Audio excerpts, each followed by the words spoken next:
Good afternoon.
Good afternoon, sir.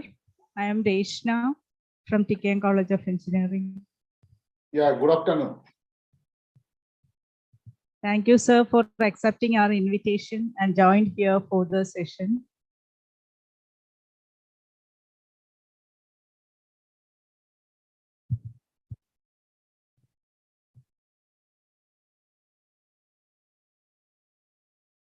Sir, So can all you your share? participants are online?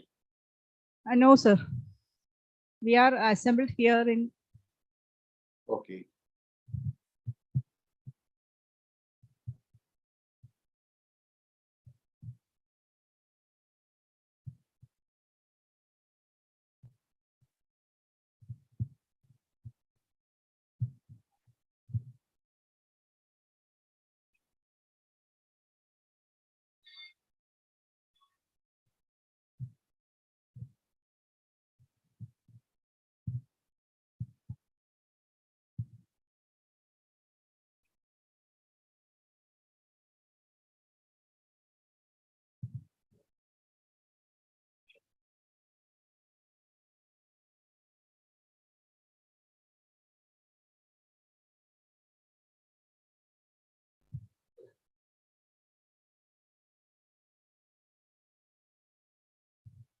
Sir, can you share screen? Yeah.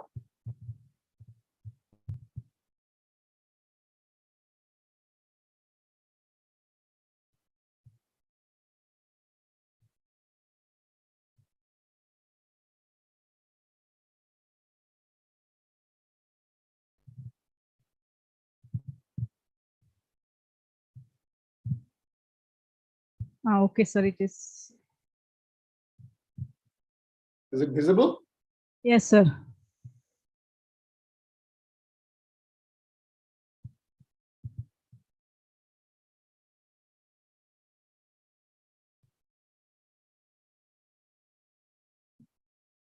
Shall we start, sir?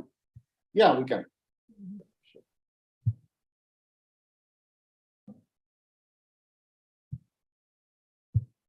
Good afternoon, one and all. Today we are having Professor Dr.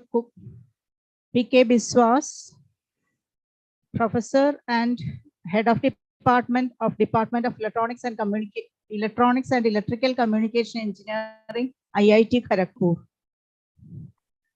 He received his BTech, MTech, and PhD degrees in Electronics and Electrical Communication Engineering from Indian Institute of Technology, Kharagpur. He served Bharat Electronics, Bell, Ghaziabad as Deputy Engineer, and in 1991, he joined the faculty in IIT Kharagpur. Professor Biswas visited the University, Germany during March 22 to February 23 as a fellow. His research interests are image and video processing, pattern recognition, multimedia systems, etc. He has supervised 12 doctoral students and published more than 100 research papers in various international and national journals and conference proceedings in these areas. He had prepared 4 online video courses under NPTEL program. Professor Biswas is a senior member of IEEE. He also holds life membership of Indian Unit of Pattern Recognition and Artificial Intelligence, India. He has served as a member of technical program committees of several national and international conferences and served as organizing chair of Indian Conference on Computer Vision, Graphics and Image Processing in 2008. Welcome you, sir, to TKM College. Yeah, thank you for the welcome. I think I visited your college few years ago, around 3-4 years ago, for Yes, one sir. conference or workshop for a plenary talk. You visited here in 2016 for International Conference on Signal and Speech Processing. Yeah, right. So today I'm going to talk about a type of neural network called generative adversarial network, and how this generative adversarial network can be used for data generation and also data completion. So naturally, I'll be talking about data generation or completion in terms of images, not in other domain. And I assume that over last 2-3 days, you have acquired some basic knowledge of what is recognition or what is cognition, and how we can have recognition tools of different types. So for example, Bayesian network or Bayesian learning. We can have support vector machines. We can have neural networks and all that. Though my talk will be centered around neural network only. So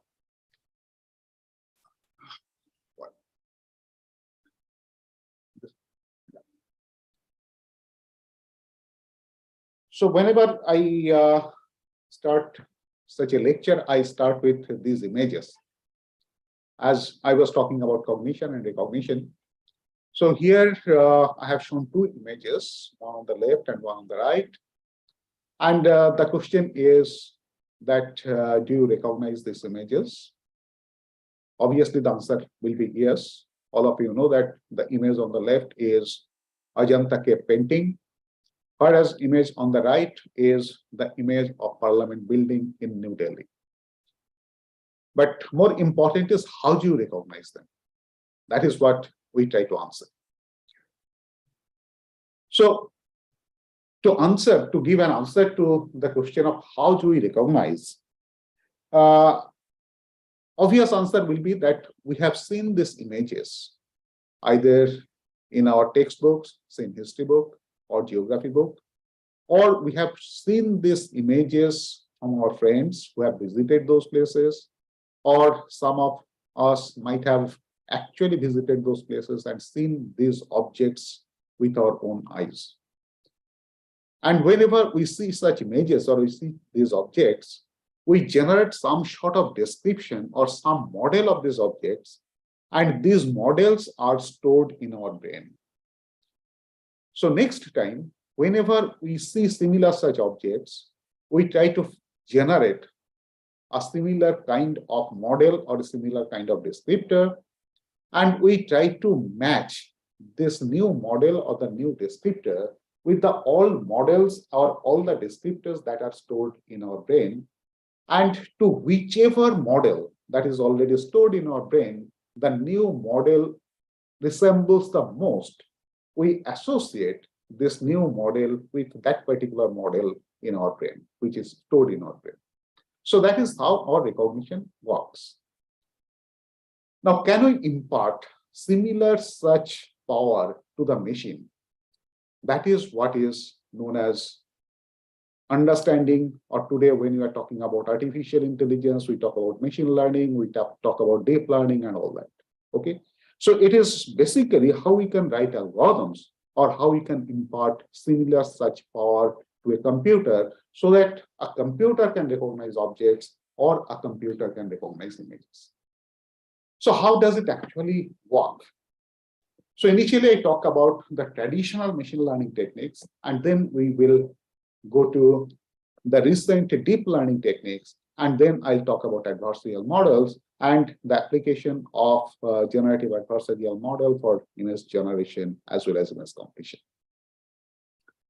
So what do we actually do, or how does a traditional machine learning algorithm actually works? I'll have a pointer. Yeah. So you look at that, suppose we have some input signal. So this input signal can be either in the form of an image, or it can be any other form like speech signal and all that, or it can be a signal coming from any process. So first what we do is we try to find out some descriptor or features out of these input signals, and we can have multiple number of features, and all those features can be put in the form of a vector known as feature vector. So once we have such a kind of feature vectors from the input signals, we can train our classifier with such feature vectors taken from known input signals. And once the classifier is trained, then given an unknown input signal, you try to find out a similar descriptor or similar feature vector and feed it to the classifier. And the classifier can classify or recognize that input signal. And we can have different types of classifiers. We can have Bayesian network, we can have support vector machine, we can have neural network, and all that. There are a number of such classifiers which can be used for this purpose. Now, what type of descriptor we can have? So we can have different types of descriptors. So here, the descriptors or the features that I'm going to talk about is related to images. So we can have the boundary descriptors or we can have the region descriptors. Say, for example, here I have shown two boundaries of two different animals. This is the boundary of a horse. This is the boundary of a zebra. Right? Now you find that the boundary or the silhouette of horse and the zebra, they are similar. So maybe that this just boundary description is capable of distinguishing horse and zebra from other type of animals like birds, cow, and all that. But if I want to distinguish between a horse and a zebra, then boundary-based descriptor is not sufficient. We have to make use of other properties, say region properties. So we know that the body of a zebra is mostly black and white stripes. But in case of a horse, we usually don't find black and white stripes. So using this body texture, we can distinguish between a horse and a zebra. So one is I can have different types of boundary descriptors or boundary features, and I can also have different types of region features, as we have seen that the descriptors coming out of the body of a horse and a zebra. And those region descriptors can be some intensity information, it can be color information, it can be texture information, and all that. So let us see that what these informations that we can have and how we can extract them. So firstly, let us talk about the boundary descriptor. So it is a closed boundary, and given a closed boundary, how we can have descriptors or the features out of this closed boundary.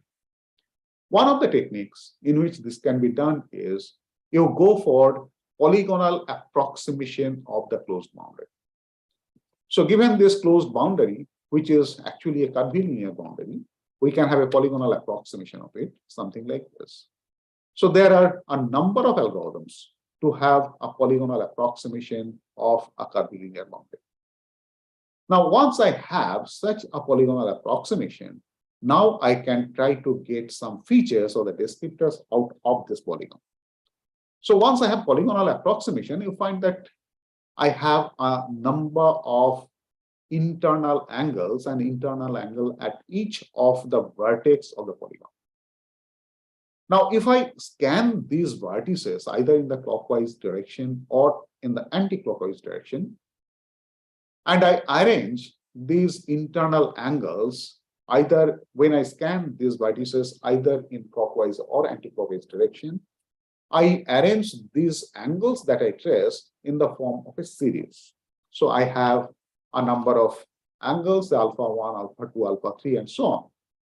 So once I have a series of these internal angles, then I can have an autoregressive model. So something like this.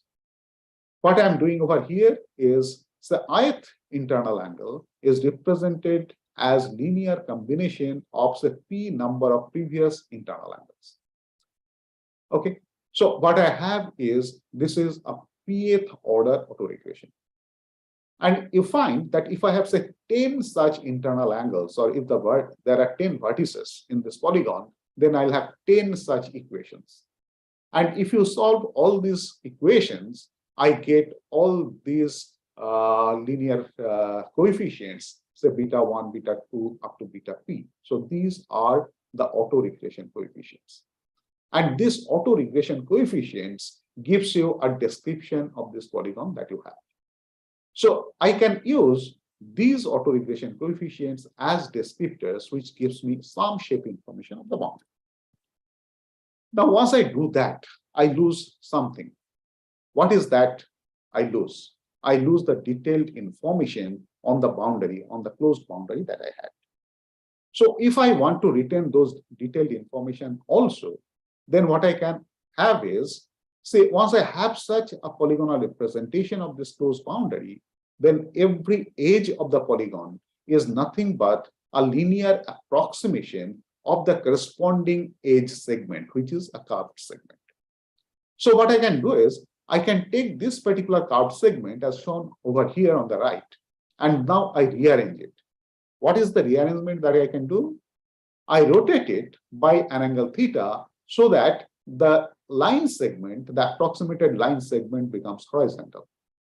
And once I have this kind of arrangement, I can represent it as this particular curved boundary segment as a function of the distance along this linear segment. And if I normalize this, that is, if I normalize this in such a way that the area under this curve is 1, then what I have is some sort of probability density function. And once I have this sort of probability density function, I can compute different descriptors out of it, which are given by different statistical moments. So this is what is second order statistical moment. And you find that this second order statistical moment is nothing but what we call variance of our distribution. And this actually tells you what is the spread of this particular PDF. Then we can also have third order statistical moment, which gives us skewness, whether this distribution is skewed towards left or the distribution is skewed towards right. We can have fourth order statistical moment, which is known as kurtosis and all that. And all these statistical moments gives you some information of the shape of this particular segment. And I can compute this for each and every segment, right? So for every segment, I get such information, and all these informations for every segment taken together gives you a feature vector or a descriptor. So I can merge this, or I can concatenate this sort of descriptor that I have got with the previous descriptor that we had got from the autoregressive model. So you'll find that I can have large number of features, and the dimensionality of the feature vector will increase accordingly. So these are the different ways in which we can have boundary descriptors. Similarly, we can also have region descriptors. So how we can have region descriptors? So let us take a very simple thing. Say this is an intensity image, and this is the histogram of the image, or intensity histogram. And again, if I normalize this intensity histogram, what I get is intensity probability density function. And once I have this intensity probability density function, again, I compute all those different types of statistical moments. Similarly, for color descriptors, I can have the histogram of different color planes. I can have the histogram of red plane, I can have the histogram of green plane, I can have the histogram of blue plane. And for each of these planes, for each of these histograms, I can compute similar such statistical moments.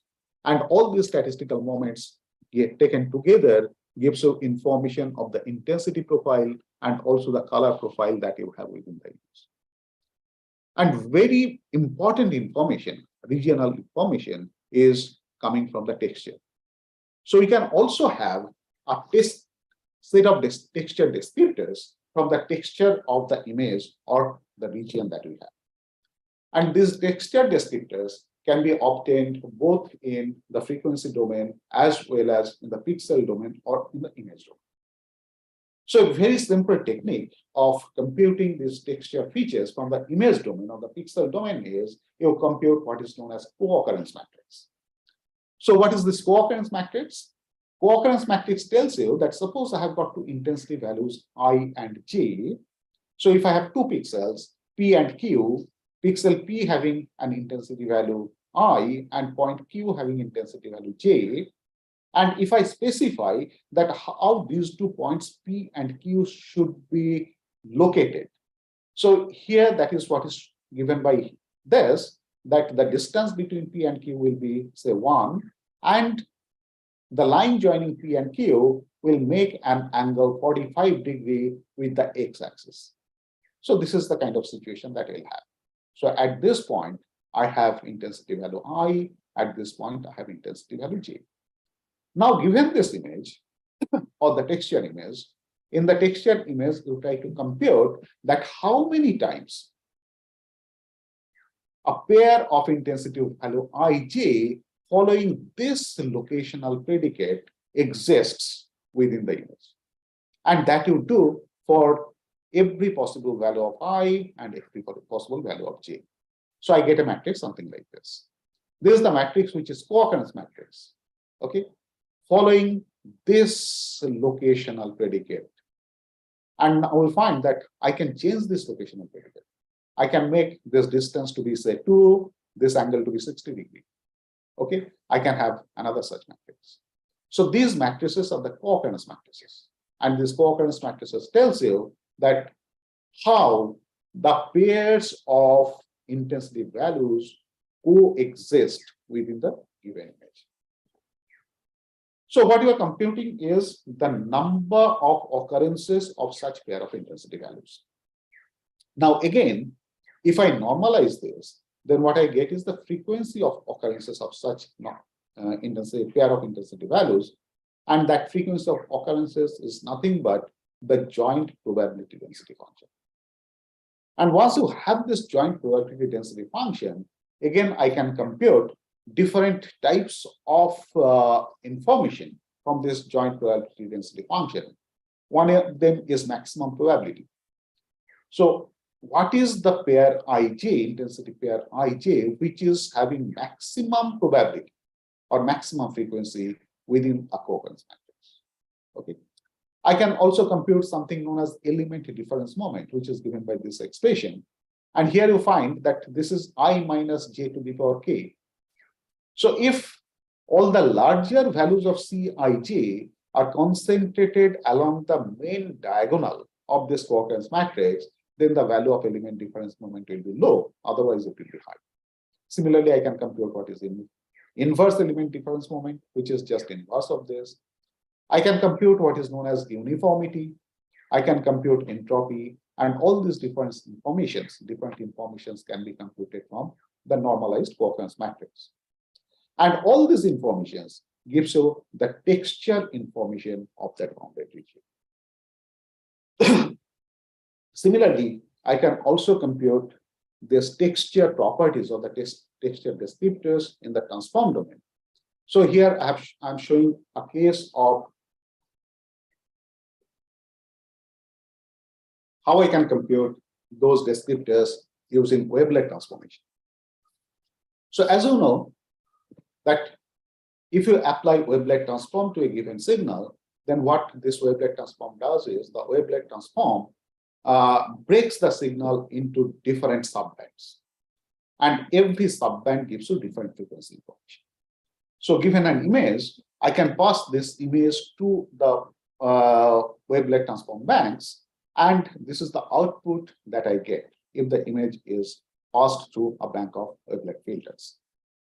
So these are the high frequency bands. Then I have mid frequency bands. And here what I have is a low resolution version of the same image. I can continue this further, so I can break them into larger number of subbands. And once you have all these different subbands, what you do is you can compute what is the energy of each of these subbands. And those energy contents of different subbands, you put in a particular order. So again, you get a vector, right? So this gives another kind of feature vector of the same region.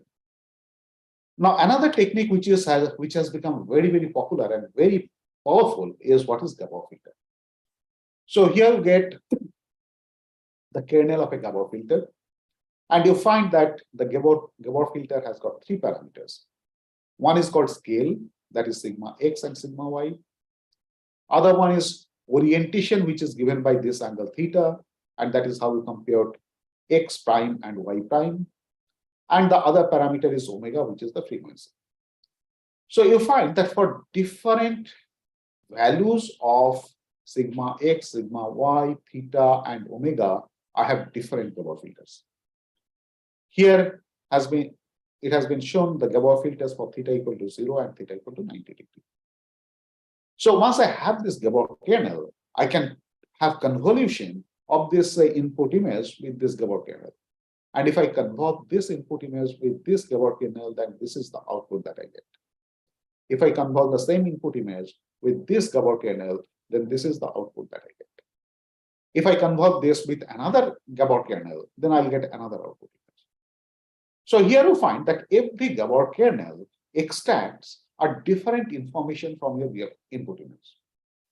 And then what I can do is I can compute what is the energy of this particular output, what is the energy of this particular output, what is the energy of the outputs that you get with other Gabor kernels. And all these energy contents, if I put in a particular order, again, I get a feature vector. So all this information or all these vectors that you get, you can concatenate all of them together to give you a larger feature vector. And this feature vector is nothing but a descriptor or model of the input image that you have, which I can use for training the classifier, and also I can use them for classification or for recognition purposes. So all these features that I talked about, they are known as handcrafted features. But there is a problem with the handcrafted feature. What is the problem? Let us take this image, say image of Taj Mahal, right? So all of you recognize that this is image of Taj Mahal. I just want to have some feedback. Is there anybody who does not agree that this is image of a Taj Mahal? Anyone?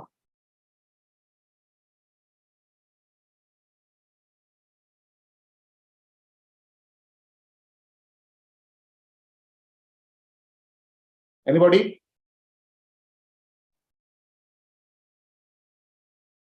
So all of you agree that this is image of Taj Mahal. Now I come to the next one. This is the image that I had shown before, right? And you find that actually this is Taj Mahal. This is not Taj Mahal. This is another monument known as Bibi Ka Maqbara, right? But you find that they're so similar. So all these feature extraction techniques that I have told before, can those features distinguish between these two? So if you look carefully between these two images, what makes them different is the aesthetic beauty. And there is no known technique to extract the aesthetics of a given image. So then people thought that instead of having handcrafted features, why don't you use machine-crafted features? So let the machine decide that what kind of features or the descriptors it will use to discriminate different objects or different images. So then what we came to is what is known as an autoencoder. So autoencoder is a network where your input is the image or the signal. Output is also reconstructed version of the same image or the same signal. And when the information passes from the input to the output, it passes through a bottleneck layer or a hidden layer, where the number of nodes is much less than the number of nodes in the input layer and the number of nodes in the output layer. So while the information is passing through this bottleneck layer, which is having much less number of nodes, what this bottleneck layer gives you is a compact representation of the input signal. And the way you train this network is you adjust the weight parameters of this interconnection weights by minimizing the difference between X and X hat. Where X hat is your reconstructed image and X is the original input image. And when this network is properly trained, if you give any input signal, I'll get output from here, which is a descriptor of that particular input signal. So this is what gives you a machine-crafted signal. And once this network is properly trained, I'm not really interested in this output side because my job is to get a descriptor of the feature vector. So this input side is sufficient for me. So this is what is an encoder. So in the same machine learning block, now what you do is this feature extraction module is you replace by the encoder of the autoencoder. So now you feed an input signal, The encoder gives you the feature vectors or the descriptors. Using these descriptors, you can train your classifier, and using these descriptors, a trained classifier can be used for classification or recognition purpose. And that is what we have machine craft features. And this is what is traditional machine learning. Then coming to deep learning. Or before that, let me tell you that what these features actually give you, or the feature vectors. So I take an hypothetical case. So suppose for given images, we compute two-dimensional feature vectors. So when we have these two-dimensional feature vectors, then what I can do is all these two-dimensional feature vectors we can plot on a two-dimensional space. So suppose we have feature vectors having two components, x1 and x2. And if I have an image of a bird, the feature vector corresponding to the bird is plotted, say, somewhere over here. Then I take another bird, because this is also a bird, so the feature vectors will be similar. It will be put somewhere over here. Take another one, it will be placed somewhere over here. If you take a car and compute similar two-dimensional feature vector of the car, that feature vector will be placed somewhere over here. And because it is different from bird, the distance between these feature vectors and this feature vector will be quite large.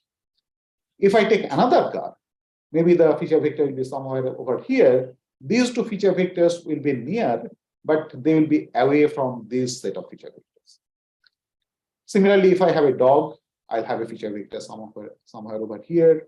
And if I continue like that, maybe all the feature vectors corresponding to birds will form a cluster around this point, around this region. All the feature vectors for cars will form a cluster around over here.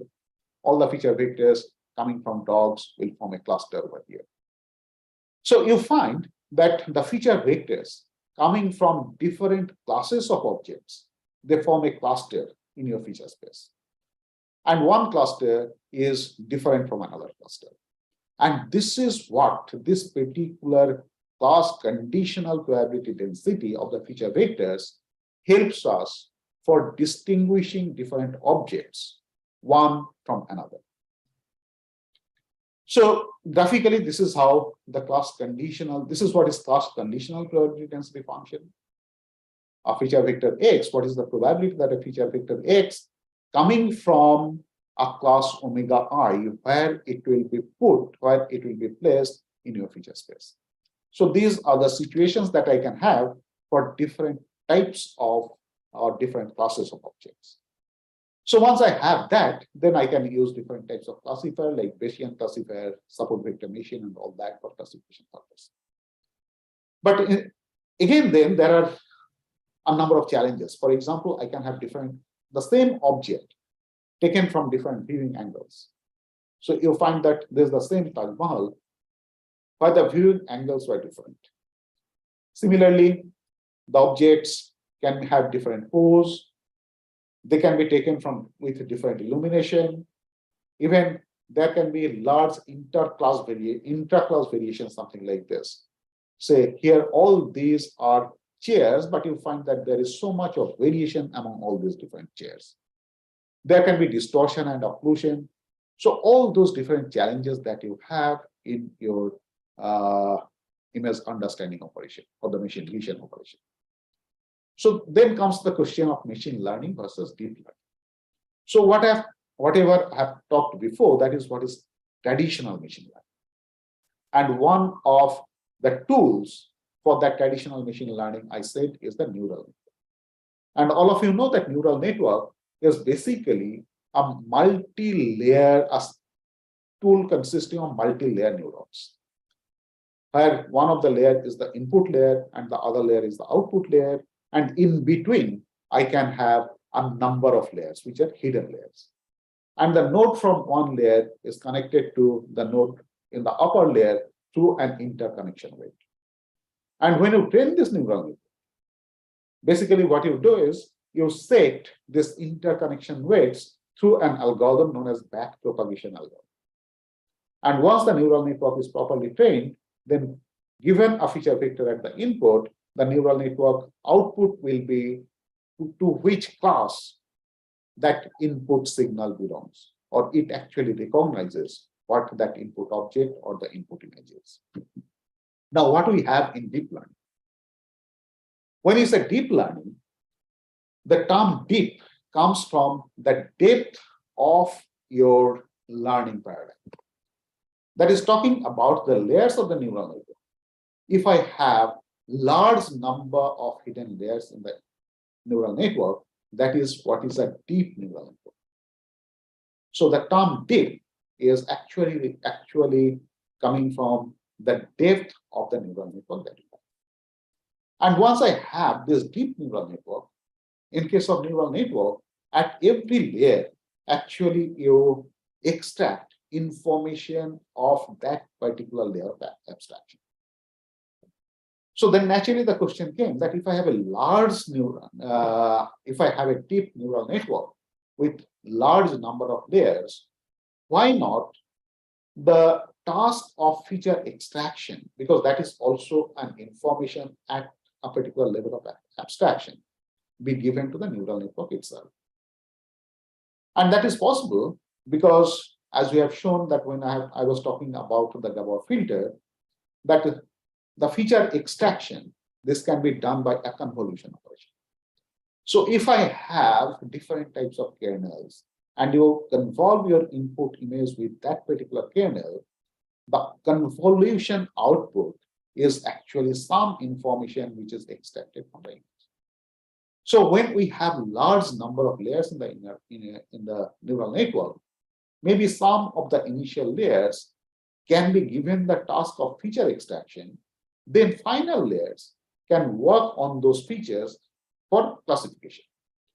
So I can have a convolution layer where the task of the network is to convolve the input image with the kernels, where the kernels or the convolution kernels are actually learnable or trainable. Then it passes through a nonlinearity layer, because nonlinearity gives you a lot of power, right? In case of conventional neural network, you know that you use nonlinearity, which is either a sigmoidal function or a hyperbolic tan function. In case of deep neural network, you use another kind of nonlinearity, which is known as rectified linearity. And then you have another layer, which is a pooling layer. Now, why this pooling layer? Whenever you go for convolution with a kernel, this convolution gives you local information. When you go for pooling, you convert or you extract this local information to extract the global information. So these three forms a stack of layers. You have convolution layer, you have nonlinearity, and you have pooling. And I can have a number of such stacks to give you a deep neural network.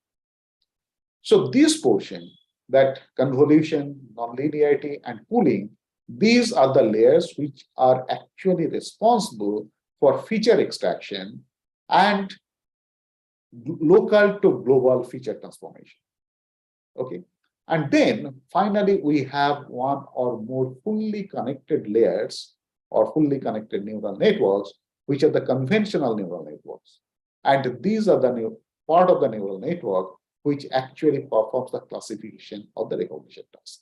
So this is what is your deep neural network architecture is, and this is also called CNN or convolutional network. So you can have so this is the basic structure of a convolution and neural network. You have convolution layer, you have nonlinearity layer, and you have pooling layer. And then finally, you have one or more fully connected layer, which is the convolution conventional network.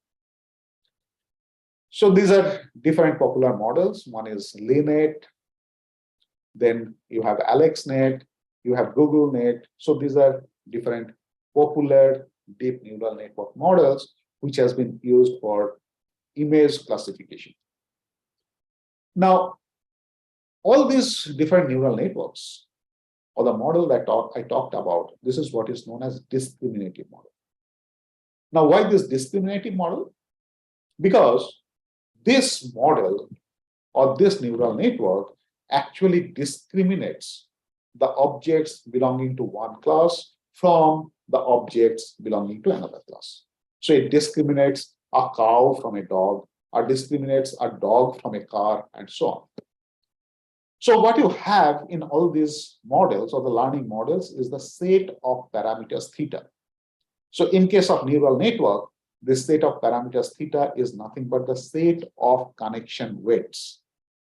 The connection weights which connects one neuron to another neuron. And what you have over here, you take a signal or you draw a signal from a particular probability density, probability distribution, say Px, feed it to this neural network, neural model. And what this neural network computes is a posterior probability, which is P of y given x. That is, what is the probability that this particular signal x belongs to class y. And how you train this neural network? Suppose my input signal is the image of a cat, and this network predicts that the probability of the same signal belonging to cat to be the highest and the signal belonging to other classes is the lowest. So then your neural network gives you the correct prediction. So I don't have to go for tuning of these parameters. But suppose my input is a dog, whereas the neural network predicts that it's a cat. So then I have an error. So whenever I have such a kind of error, you go for training this neural network by the same algorithm as we said before. It is the back propagation learning algorithm. And what this back propagation learning algorithm does is what is known as a gradient descent procedure. That means this output error that you have, this output error is a function of this parameter theta. So what you do is you take the gradient of this error with respect to this parameter theta, and you change this theta, parameter theta, in the direction in which the gradient reduces, or the gradient, the error reduces. So that is what is known as gradient descent procedure.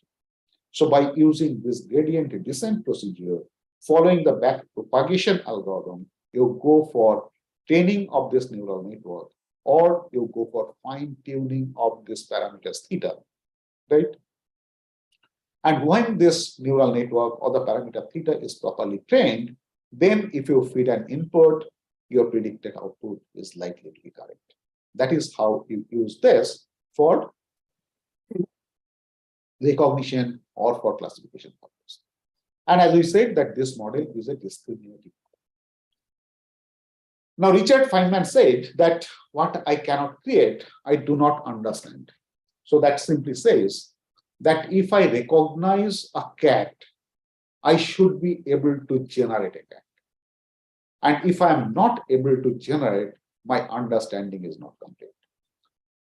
So the purpose or the aim of the generative network is that if my generative network is trained in a particular domain, say domain of cats, then generative network should be able to generate an image of a cat. So how you do it? You collect a large amount of data in a particular domain and train your model, train your network with that data so that the model is able to generate an object similar to what it has been trained. Okay. So it is something like this.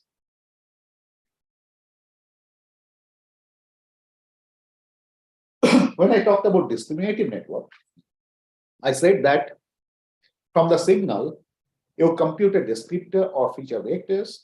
Using this feature vector, the discriminator discriminates or recognizes the object. Now, if I think of a reverse process, suppose I give the descriptor and ask the network that I have an object for which this is the descriptor. Can you generate this object?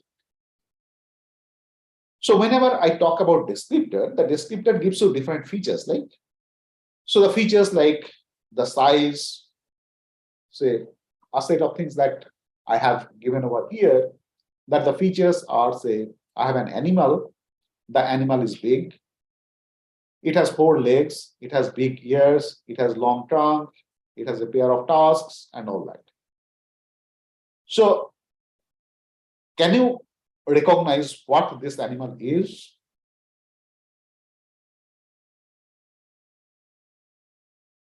Anyone? Being from Kerala, I believe all of you have been able to guess what this animal Elephant, is. sir. Right. There's an elephant. So what I want is that I want a network where to the network, if I give such a type of description, the network should be able to generate an image of an elephant. That is what a generative network is. Right. So these are the descriptors which are known as latent variables, and all the descriptors taken together is known as latent vector. It is nothing but the feature vector of the descriptor that we were talking about for such a long time, right?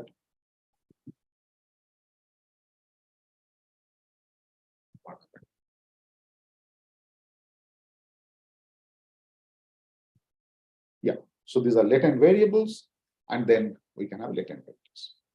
So this is that autoencoder that we talked about a few minutes ago. You give an input signal, the encoder gives you the latent vector, and the decoder uses the latent vector to give you the image, right? The same gives you back the same input signal. So the natural question is that can't we use this decoder part of the autoencoder to do the same thing? But unfortunately, this decoder is unable to do that, because what the decoder has learned, the decoder has learned the latent space or the feature space that has been generated by the encoder. And this latent space or the feature space which is generated by encoder is usually sparse. So I have a situation something like this. So this is the 2-dimensional feature space of the data belonging to MNIST database. I don't know whether you have heard of it. This MNIST database is actually hand-written numerals from 0 to 9. Okay. And if I compute 2-dimensional features, 2-dimensional feature vectors of all those data, hand-written numerals, so a feature is actually spaced something like this. And you find that the features are quite sparse. And what we want in case of a generator is that from this feature space, we should be able to sample one feature vector, feed to the generator, and the generator should be able to give me the output, which is an image of, say in this particular case, handwritten numerals. But here you find that if I sample a feature vector from this point the decoder has never seen, because the encoder has never generated a feature vector which is falling at this point. So if I sample a feature vector from this point and feed it to the decoder for generating an image, decoder will fail because it has not learned this space. So for this generative model, what we want is that this feature space that you have, this feature space should be continuous. It should not be sparse like this, so that I can sample a feature vector smoothly from that feature space and feed it to the generator. The generator should be able to give the output. Okay. So I'll not spend much time over here. So, or in other words, what we expect is that the generator should be able to learn what is the probability density function or the PDF of the feature vectors that we have. Okay, not just the feature vectors. Right. So it is something like this.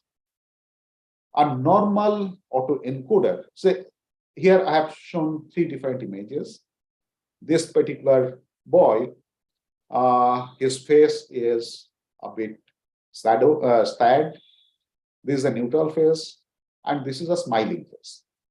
So if I have a feature, if I use a feature called smile, because this is a sad face, the smile feature should get a value which is negative.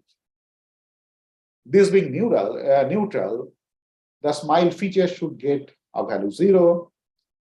As this boy is smiling a lot, so the feature should get a positive value. So the autoencoder will generate features something like this.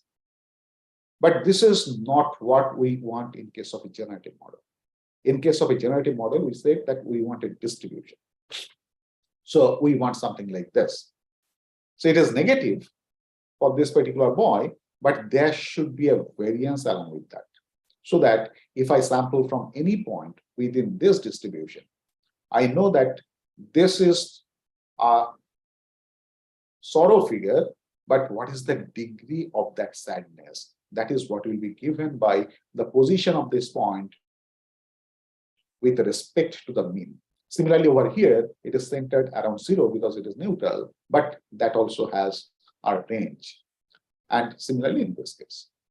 So we want that every feature in the feature vector will have a distribution something like this.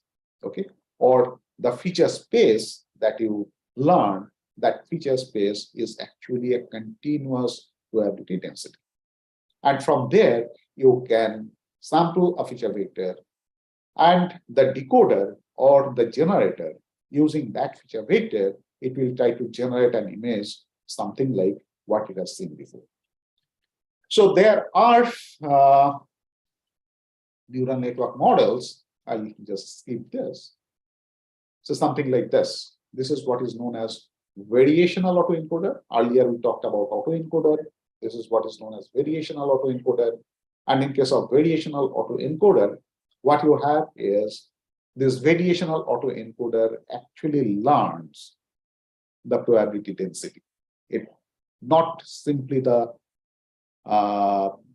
feature vectors, but it learns the probability density of the feature vectors. And you sample a vector from this density, feed it to the decoder, and the decoder will give you an output in the form of an image. So this is one type of generative model, which is known as variational autoencoder.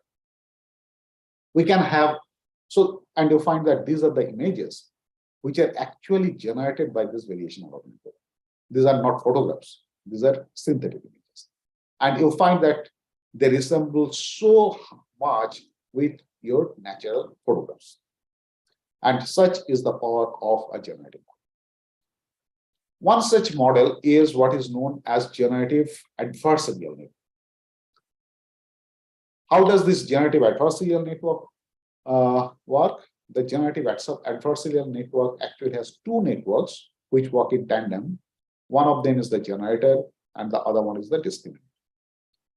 The generator generates, it samples a feature vector from the feature space and it generates an image, which for the time being, let us call it a fake image. And I have a discriminator, which is actually a critic. The discriminator, it takes real images and it takes fake images. And it tries to classify the real image to real class and the fake image to fake class. And by taking this as an error, the generator tries to improve itself by tuning the parameters so that whichever image it is generating, it becomes almost like a real image. Or in other words, the generator tries to fool the discriminator. And the discriminator always criticizes the generator. And while doing so, both the generator is made strong and the discriminator is also made strong. That is what we have during the training phase. So for training the generator, this is the loss function, which we have to maximize. And for training the this for the discriminator and for training the generator, this is the loss function that we have to minimize. So you find that this is actually a min-max game. So both the generator and the discriminator, they're playing a min-max game. And in the process, the generator is trained, the discriminator is also trained. And once the generator is trained properly, then you feed an input feature vector to the generator will give you an output, which is an image, almost a real looking image. So that is how the generator can generate images. So here you find that two images which are actually generated by the generator, and one can easily confuse these to be real photographs. Okay, as such is the power of this generative adversarial network. So these are the different outputs which can be generated using this scan or generative adversarial. This is another example where this generative adversarial network can be used for increasing the resolution of an input image. So this is a low resolution image. This is a high resolution image, which has been created by this SRGAN or super resolution generative adversarial network. These are other examples where this generative adversarial network can be used. Now I'll come to a particular example where this generation and completion of data can be accomplished using this generative adversarial network. So the problem that I'm talking about is what is known as semantic inpainting. So what is the semantic inpainting? Semantic inpainting is something like this. Suppose I have an image where there are some regions within the image which are actually damaged or I don't have any information. So by semantic inpainting, what we mean is that we have to recreate the information which is missing in this particular image, or this is the image which we want to generate from this particular image. So this is the inpainted image of this damaged image. So this actually, semantic inpainting actually refers to filling up of holes in an image, or it can also be seen as a concealment framework. Or I can also use this. Suppose in a given photograph, I have some objects which I don't like. So I can remove those objects and recreate the image so that that missing region where object was there, that is filled up by some other information which completes your image. So going by the neural network, or usually what is done is you train the neural network is something like this, that you have this damaged image and you also have the corresponding undamaged image. So when you have this damaged image and the corresponding undamaged image, you can compute a loss function within this damaged region. And by minimizing this loss function, you can train your network so that the network learns how to inpaint this damaged image to get an undamaged image, something like this. Okay. But in case of generative network, what is done is not this approach, but as we know that our generative networks are capable of generating new images. So we want this generative network to do the same job of semantic inpainting by generating new images where this undamaged portion of the given image and the corresponding portion of the generated image will be identical. Or in other words, you compute a loss function where the loss function is computed from the undamaged or the available portion of the damaged image. And it does not compute loss function within the damaged images, And the other component of the loss function will be the loss function which is given by the adversarial network, because it is the adversarial network that tells the generator whether the image that is being generated is a real looking image or it's a synthetic image. So accordingly, in the process of semantic inpainting using generative network is something like this, that you start with a particular Z vector and you generate an image something over here, and then you compare this generated image with the damaged image that you have to see whether this is the image corresponding to the damaged image. If not, you change your Z vector or the feature vector.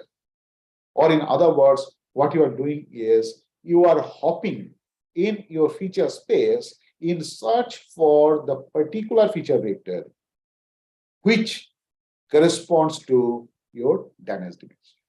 So I have this input image. You start with an initial feature vector, say Z0, generate this image. This is not similar to this. If I compare the undamaged part of this and corresponding part of this, they are not similar. So what I have to do is I have to look for a new Z vector. And it goes on until I get an image where this undamaged part and the corresponding part in this image, they are similar. At the same time, this image also looks natural. Okay. And so what you are doing basically, you are looking for these latent vectors. Okay. Or you are looking for a latent vector which gives you minimum error. So these two error components, one of them we call as perceptual error, which is the output of the discriminator, and the other error component is the contextual error, which tells you what is the error between the undamaged part of your input data and the corresponding portion in the generated image. So this is the total error that you get, which is a combination of these two, and you look for a Z vector or the latent vector for which this error is minimum. And that Z vector, when passes to the generator, the output of the generator is the image of the inpainted image corresponding to your given input image. So this is what schematically what is done in the network. You have this contextual error and you have this perceptual error, and you take the gradient of this with respect to your input vector Z, and you follow the gradient descent procedure to look for a Z vector or the latent vector for which this error is minimum, and the same one is your output image. So here you find that how starting from an initial estimate, the algorithm gradually gives you a perfectly reconstructed image, which is an inpainted image. Okay. Yeah. So should we stop here? The time was till 3 o'clock. Krishna?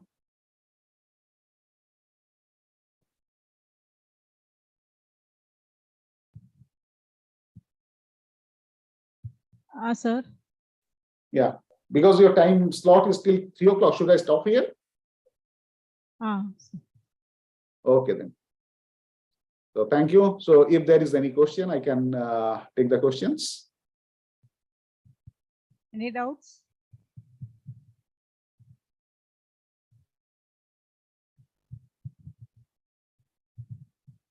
Sir, can we customize this GAN network for the 1D data?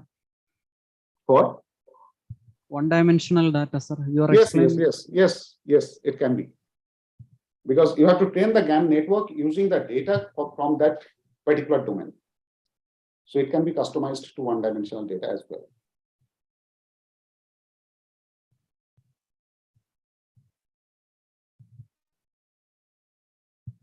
Thank you, sir, for your wonderful session. Starting from the basics about the descriptors and all, you explained very well about the various features and CNN and GAN. Thank you very much, sir. Thank you.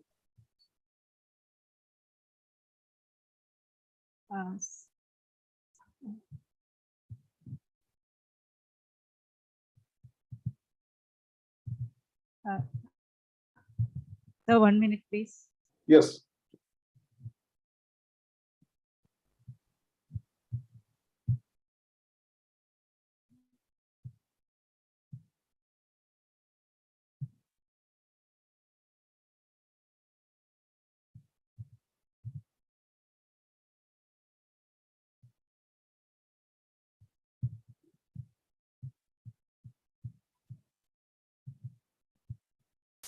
So just a minute for a photo.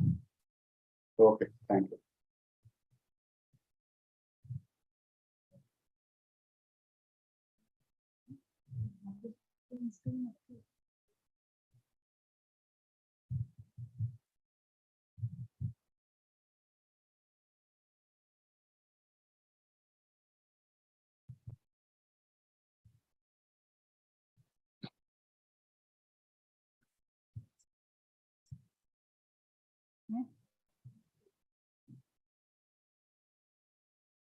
Thank you, sir. Thank you. Thank you very much. So I'll log out.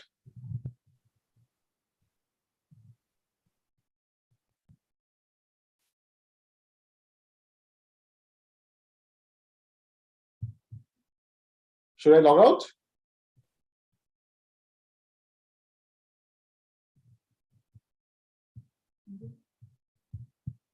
Okay, sir. Thank you, sir.